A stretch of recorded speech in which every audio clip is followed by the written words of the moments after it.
Nunca pensé que llegaría a tener miedo de la niña a la que enseñé a caminar. De pequeña me traía dibujos y galletas. Aquella tarde me trajo una taza de té. Sonreí, orgulloso como siempre. Pero cuando miré dentro, el mundo se me vino encima. Me llamo Juan Martín, tengo 62 años y estoy jubilado después de pasarme la vida levantando edificios y arreglando casas ajenas. Vivo en las afueras de un pueblo de montaña a media hora de Oviedo, en la misma casa de piedra donde crié a mi hijo y donde vi dar sus primeros pasos a mi nieta. Desde la galería y el porche de madera se ven las montañas verdes de Asturias y por las mañanas el aire huele a hierba mojada y a leña vieja. Aquella tarde de domingo era tranquila, de esas en las que el pueblo suena a campanas lejanas y platos recogidos después de la comida. Yo estaba sentado en el porche, con una taza de café entre las manos y la radio puesta bajito, escuchando un programa de rancheras antiguas que me gustaba más de lo que confesaba. Dentro, en la cocina, aún quedaban sobre la encimera las recetas de mi mujer, Margarita. Murió de cáncer hace 6 años, pero sus cuadernos siguen allí, llenos de notas al margen. Escribía cosas como, demasiada sal, Juan, o pon un poco más de miel, que la vida ya amarga sola. Me hacía compañía leerlas. No esperaba a nadie, mi hijo Miguel casi nunca venía ya. Siempre está con trabajo en Gijón, reuniones, clientes, esas palabras que se usan para justificar distancias. Desde que su madre murió nos fuimos separando poco a poco, como 2 vías de tren que al principio parecen ir juntas y luego de pronto se abren en direcciones distintas. Él también me guarda rencores antiguos, que si trabajé demasiado, que si nunca estaba en los festivales del colegio. Puede que tenga razón, pero el tiempo no devuelve ni una sola tarde perdida. Eran casi las 5 cuando escuché el ruido de un coche subiendo por el camino de tierra. No era el motor viejo del mío. Me asomé un poco y vi un utilitario pequeño, plateado. El corazón me dio un pequeño vuelco cuando reconocí a la conductora. Lucía, 22 años, estudiando algo de marketing y empresa en la Universidad de Oviedo. Siempre fue lista, más despierta de lo que su padre quiso ver. De niña se pasaba las tardes conmigo en el taller, en el bajo, ayudándome a lijar tablas y a clavar clavos torcidos. Hacíamos casitas para pájaros y ella juraba que algún día sería arquitecta o algo parecido. Yo decía que con las manos que tenía podía hacer lo que quisiera. Seguí bajando por los peldaños del porche y abrí los brazos. «Lucía, qué sorpresa», dije. Bajó del coche con una sonrisa que al principio me pareció de verdad. Venía con una chaqueta vaquera, el pelo recogido en un moño desordenado y ese olor a colonia barata que usan las chicas jóvenes ahora. Se acercó y me dio un abrazo rápido, de esos que rozan pero no aprietan. «Hola, abuelo», dijo. «Hacía mucho que no venía a verte, ya tocaba». La noté rígida, fría. Le di un par de palmaditas en la espalda para soltarle los nervios, pero no reaccionó. Me dije que eran cosas de la edad, que la universidad, las redes, las prisas, que los jóvenes de ahora son distintos. Eso repetimos para no admitir que a veces somos nosotros los que nos hemos quedado atrás. Entramos en casa. El pasillo olía a lejía y a madera vieja. Ella miró alrededor, como si hace tiempo que no pisaba aquello. Se detuvo un segundo frente a la foto de su abuela con ella de pequeña, en la playa de Llanes, con las dos llenas de arena y sonriendo a carcajadas. «Te hago un té, abuelo», dijo de repente. «¿Te apetece? Como el que me hacías cuando tenía miedo a las tormentas».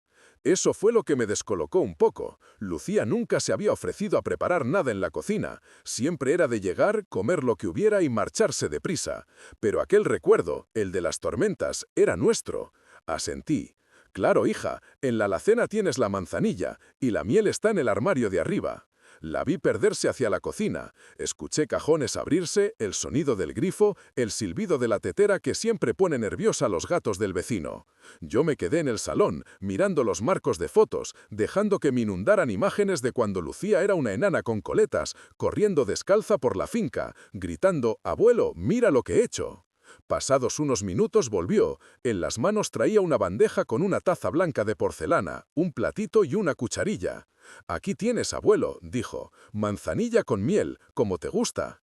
Me la puso delante en la mesa baja del salón, se sentó enfrente con las rodillas juntas y las manos entrelazadas, como en una entrevista. Sonreía, pero había algo en sus ojos, algo tenso, como si estuviera pendiente de una respuesta de examen.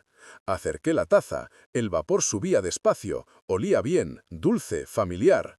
Acerqué la nariz, cerré los ojos un instante y al abrirlos vi algo. En el fondo del té, más allá del reflejo del techo y de la bombilla, había una pequeña nube oscura, una especie de polvillo que no terminaba de disolverse. No era azúcar, no era miel, se movía como si no quisiera mezclarse del todo, pegado a un lado de la taza.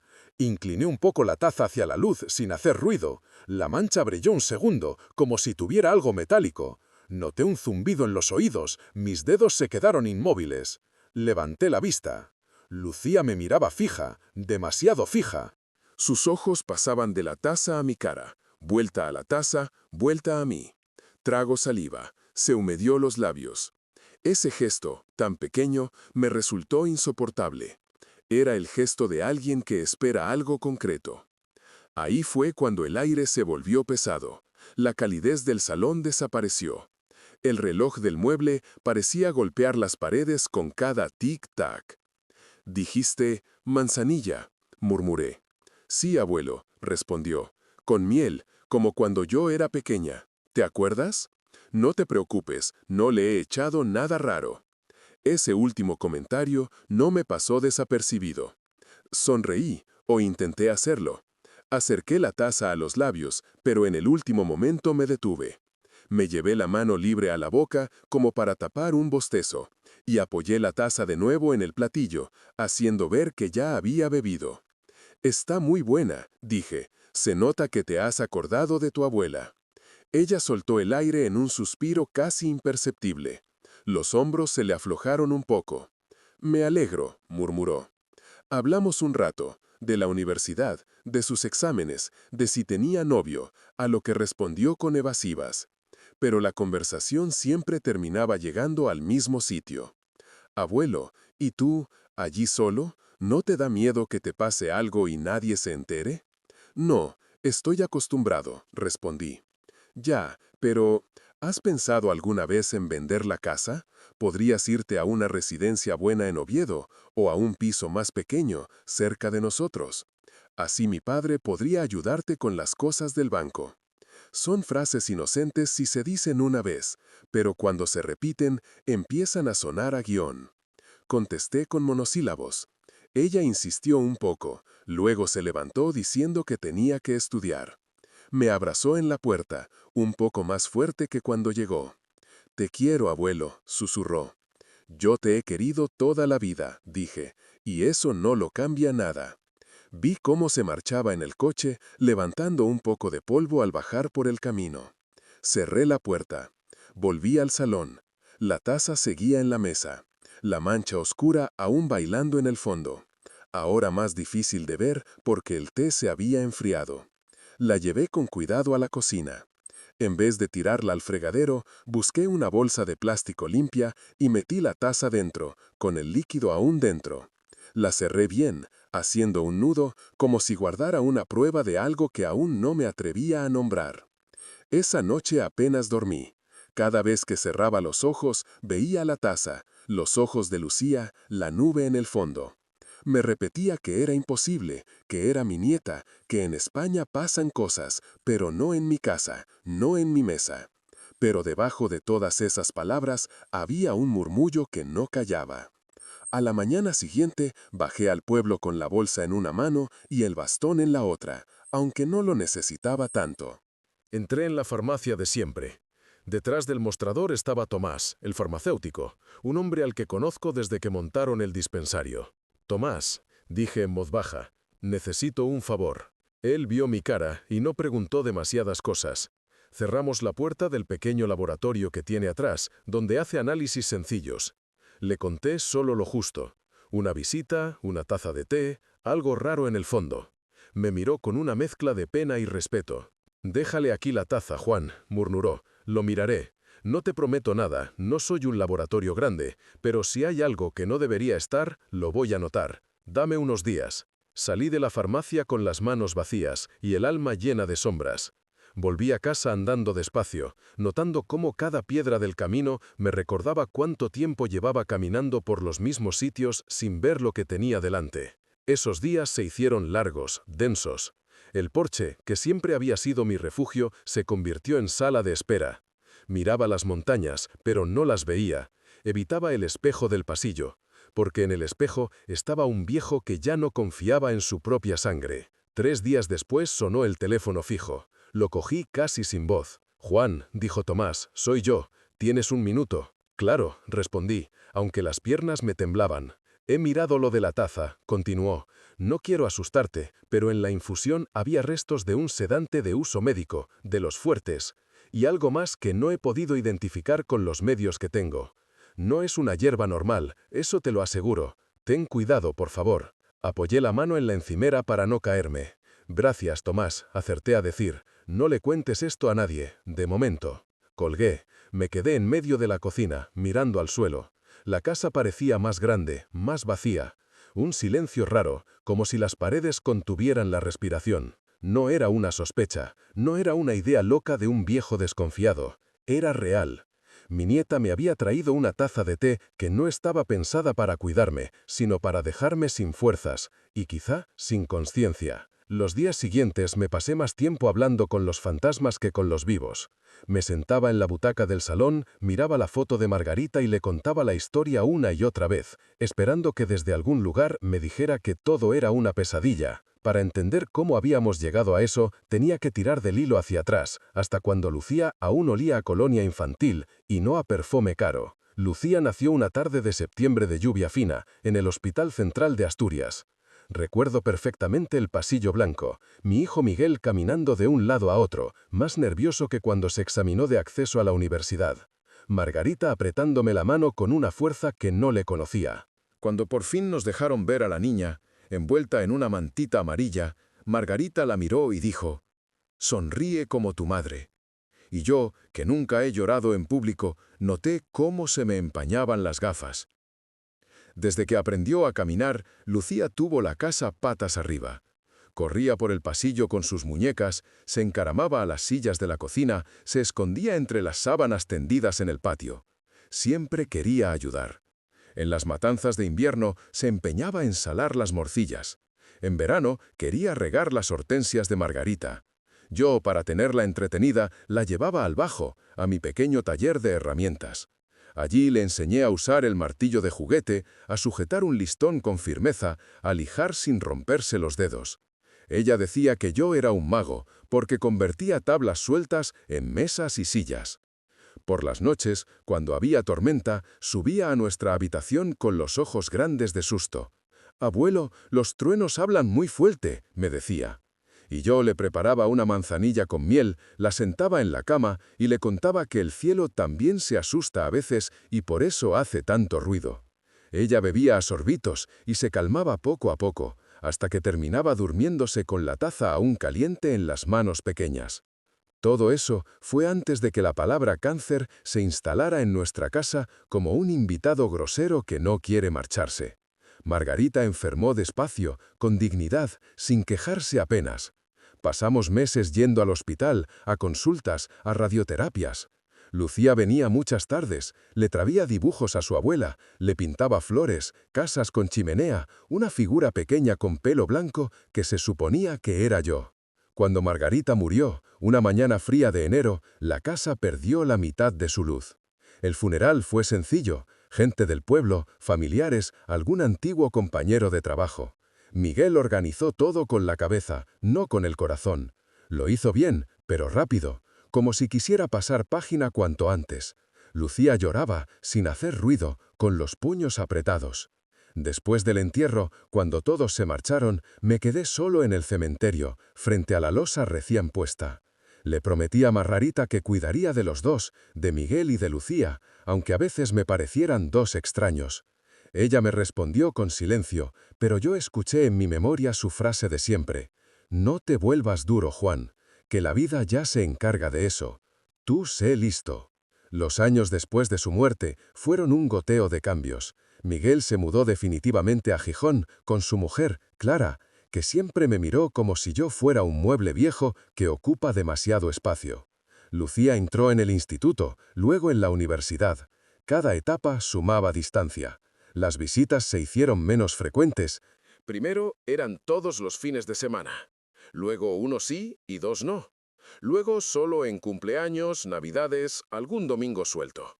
Cuando venían ya no era lo mismo. Se hablaba de notas, de prácticas, de viajes, de dinero sobre todo.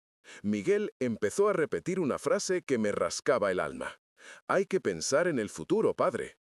Y el futuro, según él, siempre pasaba por la casa.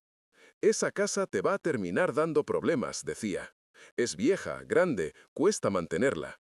Podrías venderla por buen dinero y comprarte un piso pequeño al lado de nuestra casa. O mejor, una plaza en una residencia buena, con enfermeras y todo. Al principio me lo tomaba como preocupación. Luego empecé a notar algo más. Una especie de brillo en los ojos de Miguel cada vez que hablaba de valor catastral, de mercado inmobiliario, de notarios. La primera vez que Lucía vino al pueblo con su padrastro, lo entendí todo un poco mejor. Clara se había separado de Miguel años atrás, y luego había vuelto con él, pero no sola. Se trajo a Ricardo, un agente inmobiliario de Oviedo con sonrisa de anuncio y traje demasiado nuevo para ser honrado. Insistieron en que viniera a ver la casa, como si fuera una visita amable. Ricardo recorrió las habitaciones diciendo palabras como posibilidades, reforma, revalorización. En el patio, mirando a las montañas, soltó: esta finca, Juan, en manos de alguien que sepa, puede darte una jubilación de lujo. Usted no tiene por qué seguir aquí, en mitad de la nada, cuidando de todo esto. Yo le miré sin sonreír. Esta casa la levanté yo con estas manos, dije. Aquí nació mi hijo. Aquí vio el mar por primera vez mi nieta. Esto no es un número en un papel. Él se rió por lo bajo. No se enfade, hombre, solo digo que hay opciones, y nadie es eterno. Esa frase me quedó taladrando los oídos. Nadie es eterno. Como si me estuviera recordando que, cuando yo faltara, otros decidirían por mí. A partir de entonces, Lucía empezó a hacer preguntas que antes no hacía. Abuelo, tú tienes testamento hecho, ¿verdad? Sí, respondí, hace años, con tu abuela. ¿Y en el banco tienes muchas cosas liosas? Podría ayudarte a ordenarlas. Yo ya sé manejar estas cosas mejor que tú. Lo decía sonriendo, pero había una sombra en esa sonrisa. A veces se le escapaban comentarios como: hoy en día todo es digital, abuelo. Lo de tener papeles en casa es de otra época. Yo me hacía el conto. Dejé que hablara, pero iba apuntando mentalmente cada una de esas frases, como quien suma gotas antes de una tormenta. El día que trajo la taza de té fue el punto en el que todas esas gotas se juntaron en un mismo charco envenenado. Cuando Tomás me confirmó lo del sedante, aquella tarde de farmacia, comprendí que no podía seguir mirando hacia otro lado. No se trata solo de dinero, se trata de dignidad, de la línea que nunca pensé que mi propia sangre cruzaría. Esa noche, mientras la lluvia golpeaba los cristales del salón, bajé al estudio donde guardaba mis papeles importantes. Saqué del cajón secreto del aparador una caja metálica con llave. Dentro estaba mi testamento antiguo, el que hicimos Margarita y yo en una notaria del pueblo de al lado. En el papel decía que todo, la casa, las cuentas, los ahorros, pasarían a Miguel y que Lucía recibiría una parte para sus estudios. Lo miré mucho rato.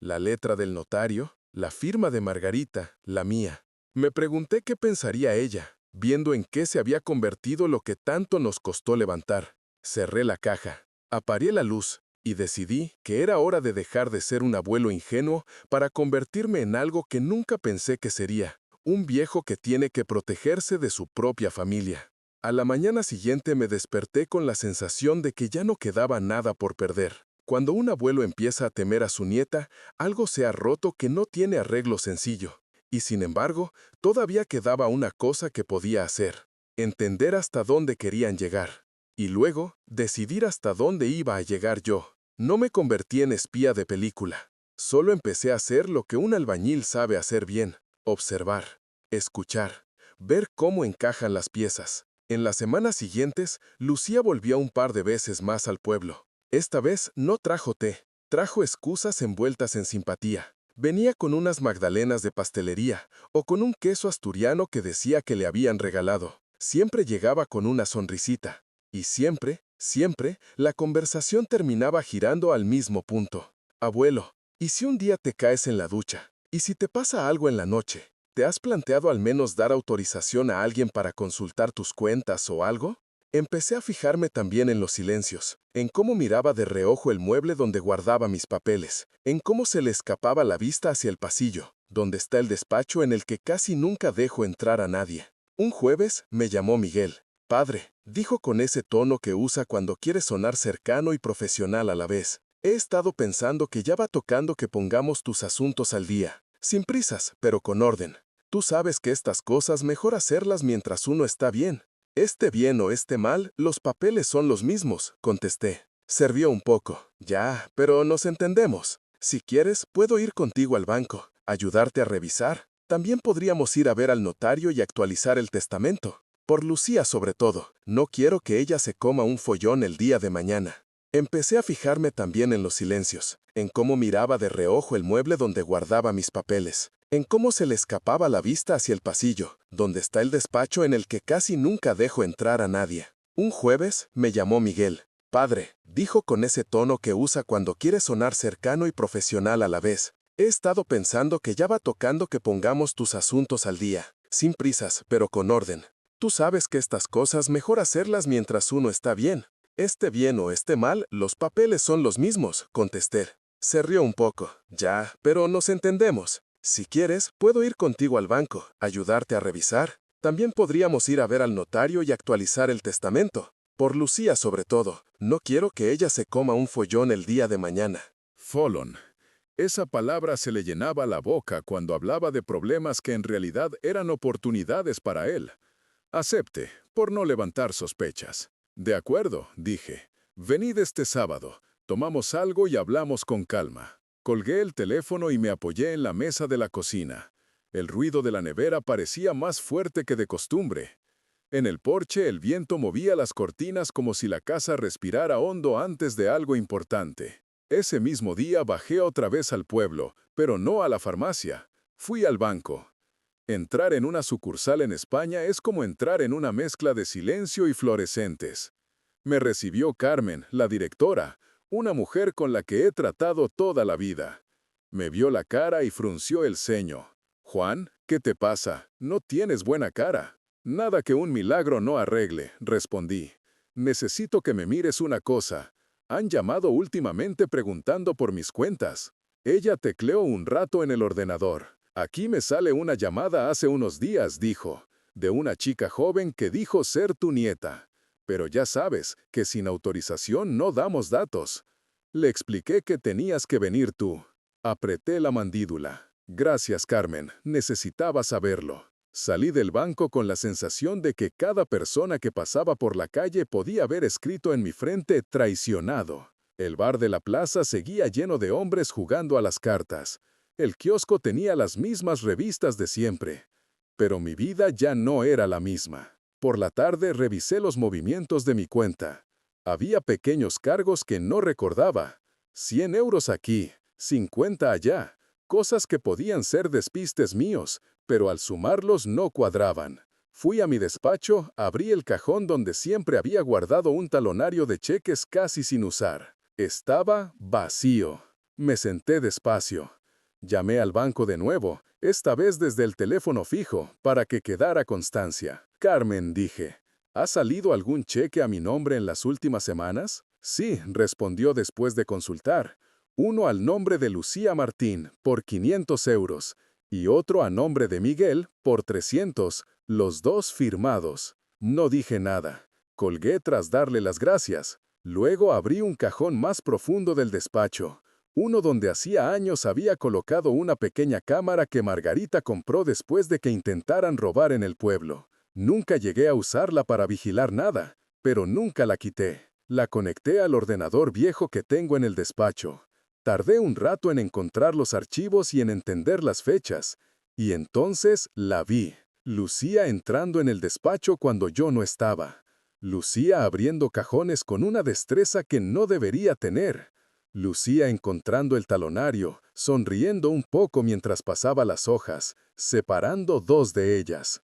Lucía, guardando el talonario en su bolso, mirando hacia la puerta por si acaso. Había algo devastador en esa escena. No era solo el hecho de que robara, era la naturalidad con la que lo hacía, sin dudar, sin temblar, como alguien que siente que tiene derecho. Rebobiné varias veces.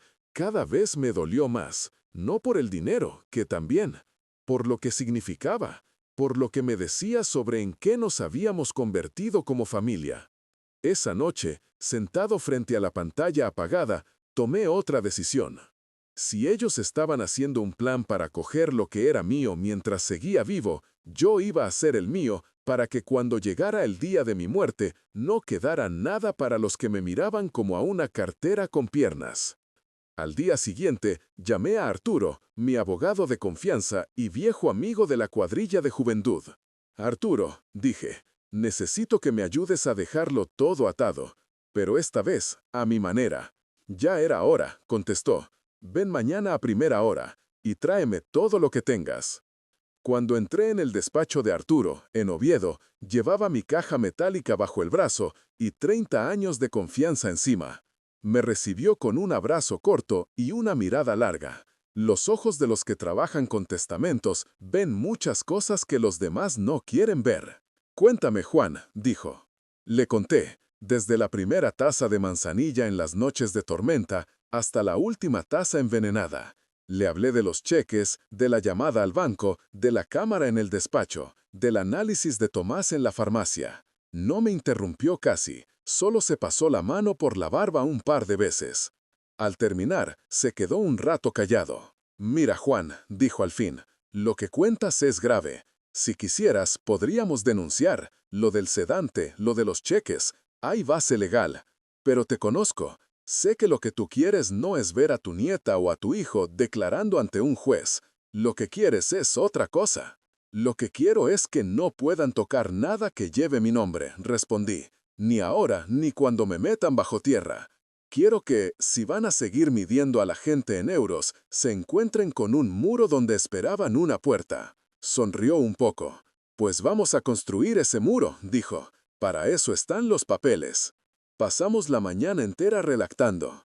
Primero, la casa. Arturo preparó la documentación para constituir una fundación con el nombre de mi mujer, Fundación Margarita Martín. El objetivo sería ofrecer alojamiento y apoyo a madres solas de la zona, mujeres que salen de relaciones malas y no tienen dónde caer vivas, y ayudar en estudios a sus hijos. La casa pasaría a ser parte de la fundación, con un patronato sencillo donde yo sería presidente mientras viviera. Después, el ayuntamiento y una asociación de mujeres del consejo tendrían voz. Segundo, las cuentas. Arturo organizó un traspaso de mis ahorros a nombre de la fundación, con condiciones claras. Yo podría seguir usando una parte para mis gastos mientras viviera, pero el grueso quedaría blindado para el fin social. Ni Miguel ni Lucía podrían reclamar nada, ni siquiera impugnar el testamento con muchas posibilidades. Tercero, el testamento nuevo. En él quedaba claro que mis herederos ya no serían personas concretas, sino esa obra que llevaría el nombre de Margarita. Dejé a Miguel y a Lucía algo simbólico. Algunos recuerdos, fotografías, alguna pieza de madera hecha por mi mano. Nada que se pudiera vender por grandes cantidades. Cuando Arturo me pasó el documento para firmar, me temblaron un poco las manos.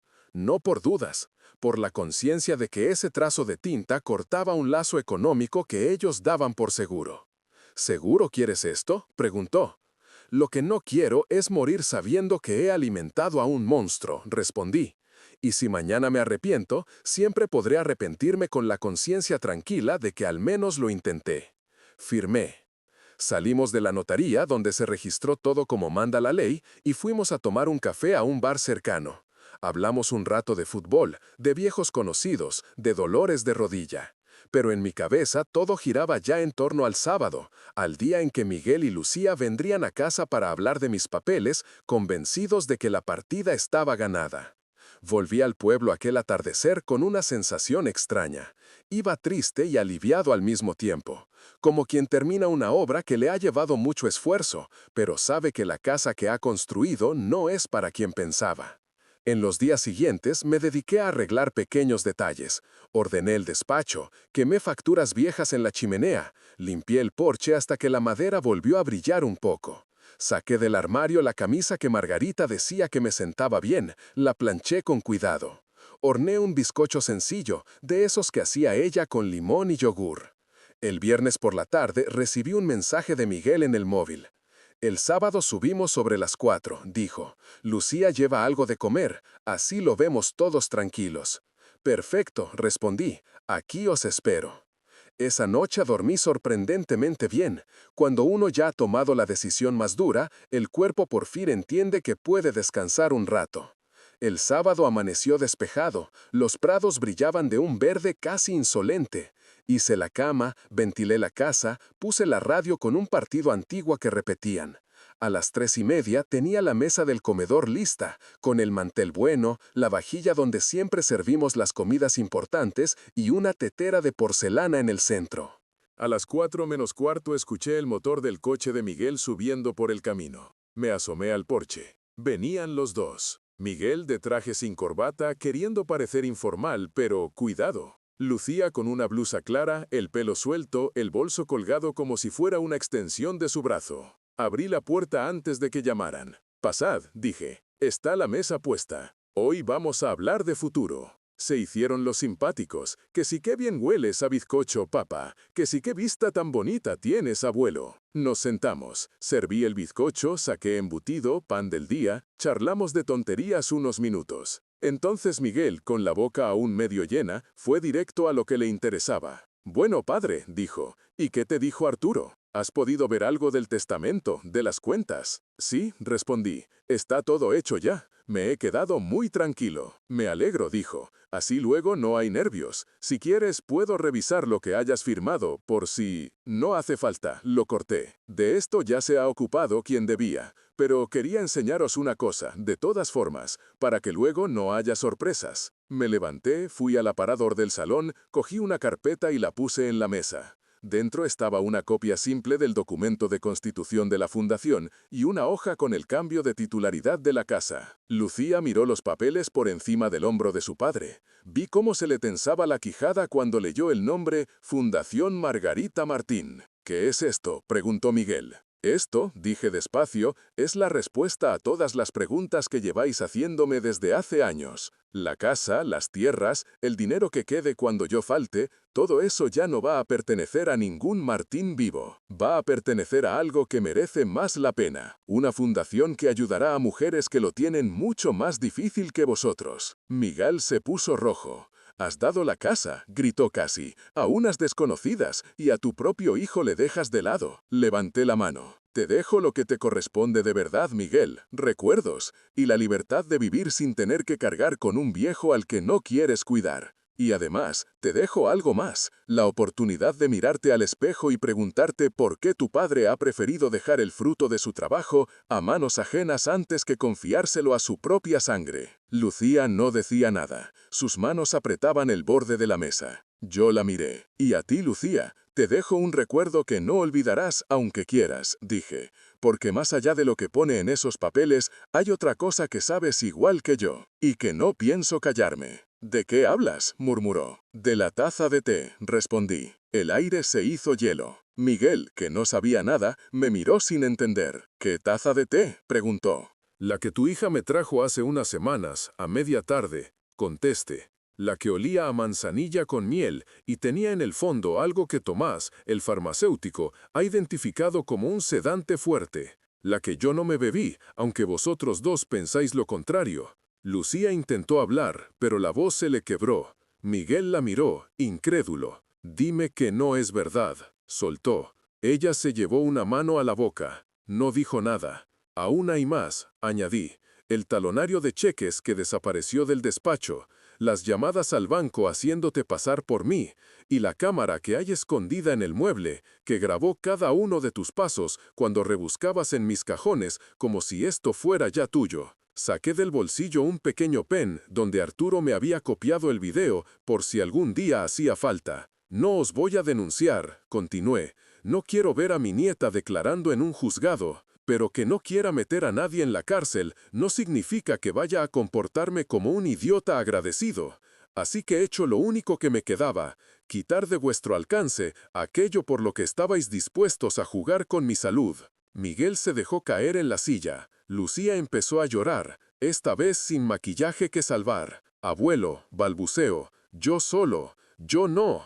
Cállate, dije, más triste que enfadado. Si solo hubieras querido ayudarme, no habrías tenido que entrar a escondidas en el despacho, ni poner nada raro en mi taza. Me conozco las intenciones porque yo también he sido joven y bruto, pero nunca me hubiera atrevido a envenenar la confianza de mi abuelo. Miguel se levantó de golpe, tirando la silla. Esto es una locura, soltó. No tienes derecho. Somos tu familia. Familia es familia, no que se grita cuando interesa, respondí. Tenía derecho mientras confiaba en vosotros. Cuando vuestra prioridad pasó a ser mi dinero y no mi bienestar, renunciasteis a muchos derechos. Les señalé la puerta. Ahora marchaos. Necesito sentarme con esta calma que tanto os molesta. Y no olvidéis una cosa. Si un día me pasa algo raro, si de pronto aparezco caído por las escaleras o desmayado en la cama, hay un informe en la Guardia Civil y una copia de este video en manos de Arturo, listos para salir a la luz. Miguel me miró como si no me conociera. Lucía, con la cara empapada, se acercó un paso. Abuelo, susurró, yo te quiero. De verdad, yo también te quise siempre, respondí. Pero hay amores a los que no se les puede dejar la llave de la casa. No la abracé, no la toqué, solo esperé a que se diera media vuelta y saliera por la puerta con su padre. Oí cómo el coche arrancaba, cómo se alejaba por el camino de tierra. La casa tembló un poco con el ruido. Me senté de nuevo en la mesa delante de la tetera. La manzanilla se había enfriado. Serví una taza para mí, esta vez limpia. Le puse una cucharadita de miel. La bebí despacio, mirando por la ventana. Por primera vez en mucho tiempo, la soledad me pareció menos peligrosa que la compañía equivocada. En los días posteriores, la casa se convirtió en una especie de santuario silencioso. Nadie llamó, nadie vino, ni Miguel ni Lucía se acercaron por el pueblo. Solo Tomás, el farmacéutico, se pasó un día por la tarde, diciendo que venía a devolverme una receta antigua y dejándome, sin decir mucho, una barra de pan bajo el brazo. «Has hecho lo que tenías que hacer», dijo, mirándome un momento más de lo normal. No le contesté, porque cuando uno rompe algo tan grande como la idea que tenía de su familia, no hay frases que lo arreglen. Al cabo de una semana, recibí la visita de un guardia civil, amigo viejo del bar, al que había mandado Arturo una copia del informe por si acaso. «Las cosas hay que dejarlas por escrito, Juan», me dijo en el porche mientras encendía un cigarrillo. «Así, si alguien se pasa de listo, ya no es tu palabra contra la suya». Le di las gracias. «No quiero ver a nadie entre barrotes», añadí. «Solo quiero que sepan que ya no juego sin cartas». Cuando se marchó, me senté en la silla de Margarita, esa mecedora de madera que cruje por costumbre. Cogí el cuaderno donde ella había escrito su última lista de la compra. Leche, pan, manzanas, cariño. Al lado de cariño había dibujado un corazón torpe. La fundación empezó a ser algo real. Arturo me llamaba cada pocos días para contarme cómo iban los trámites con el ayuntamiento, con la seguridad social, con 1000 papeles que hay que presentar en este país para hacer cualquier cosa que no sea quedarse quieto. Yo escuché con paciencia. Pensaba en cómo se llenaría la casa cuando yo faltara, no de familiares deseando repartírsela, sino de niños correteando, de madres cocinando juntas, de historias de lucha. Un sábado por la mañana, cogí el coche y fui al cementerio. El día estaba gris, pero no frío. Pasé entre las lápidas saludando mentalmente a viejos vecinos. Llegué a la de Margarita, con su nombre grabado en piedra y unas flores plásticas un poco desteñidas que alguien había dejado no hace mucho. Me senté en el pequeño banco que hay al lado. Saqué de una bolsa un ramo de margaritas de verdad, recién compradas en la floristería de la plaza. Las cambié con cuidado, retirando el agua sucia del jarrón de metal. «¿Sabes?», dije en voz baja, «al final tu casa será de mujeres que se parecen más a ti que los tuyos. Mujeres que han tenido que pelear, que se han quedado solas con críos, que han tenido que tragarse palabras feas». Me pareció justo. Me quedé un buen rato allí, sin prisa. hablando solo, contándole lo de la taza, lo del banco, lo del video. A veces, cuando uno dice las cosas en voz alta, dejan de pesar tanto por dentro. Al volver al coche, miré un momento el cielo. No estaba despejado, pero entre las nubes se colaba una luz suave. Pensé que, si Margarita seguía mirándome desde algún sitio, no estaría del todo decepcionada. Esa misma tarde, al llegar a casa, encontré un sobre en el buzón, sin remitente. Solo mi nombre, Juan Martín, escrito con letra joven. Reconocí enseguida la forma de hacer las íes, con un puntito muy marcado. Lo abrí despacio en la cocina. Dentro había una hoja arrancada de un cuaderno y una mancha de lágrimas secas.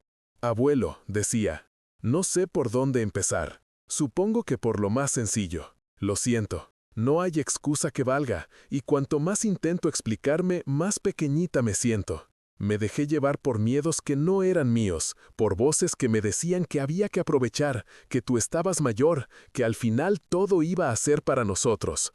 Quise creer que lo que hacía no era tan grave, que solo era un empujón para que te dejaras ayudar. Y aún escribiendo esto sé que suena a mentira. Cuando vi tu cara el otro día, en la mesa, cuando hablaste de la taza y de los cheques, me di cuenta de que había cruzado una línea que no imaginaba. No sé cómo mirarme al espejo desde entonces. No he sabido llamarte, porque sé que no merezco que me cojas el teléfono. No sé si algún día podrás perdonarme. Entender que, aunque lo que hice fue horrible, sigo queriéndote. Me acuerdo de las noches de tormenta en las que me preparabas manzanilla y me decías que las estrellas nunca se caen, que solo se esconden donde la luz no las encuentra. Solo quería decirte eso, que aunque ahora te hayas escondido de mí, sigues siendo mi estrella, aunque yo no haya estado a tu altura. Te quiere, Lucía.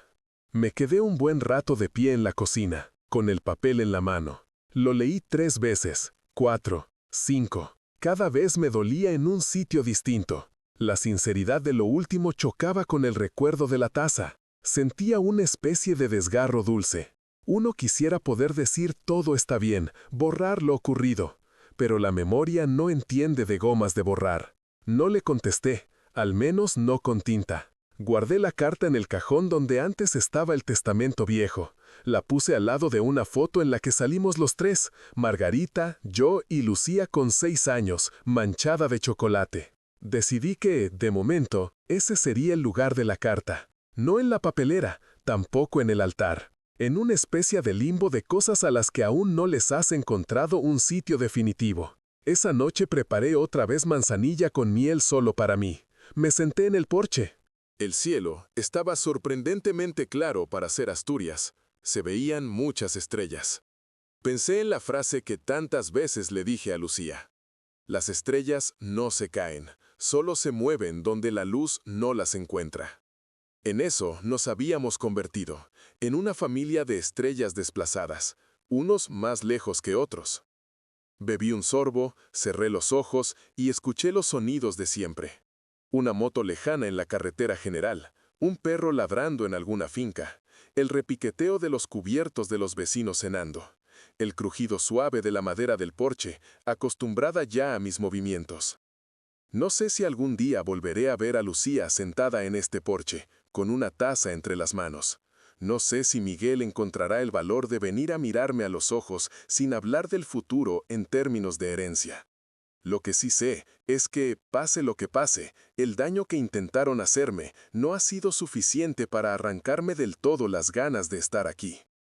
Sigo siendo un viejo solo, sí, pero soy un viejo que aún tiene la capacidad de decidir qué hace con lo poco o lo mucho que le queda.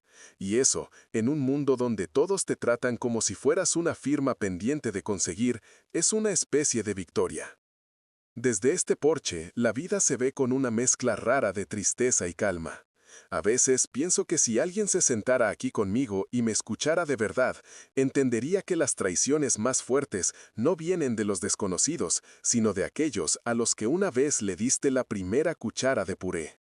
Y aún así, incluso después de todo, cuando cierro los ojos y recuerdo a Lucía de niña corriendo por el mismo suelo que hoy piso con más cuidado, no puedo evitar sonreír un poco.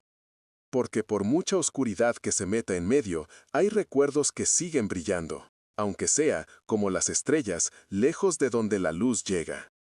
Y mientras tenga fuerza para subir y bajar estos 3 escalones del porche, seguiré sentado aquí, con mi taza de té buena, dejando que el pasado hable bajito, para quien quiera escucharlo, o aunque no haya nadie escuchando. A fin de cuentas, esta es mi voz, la de un abuelo que estuvo a punto de morir de algo peor que un veneno, de tristeza, y que decidió, a tiempo, salvarse a sí mismo.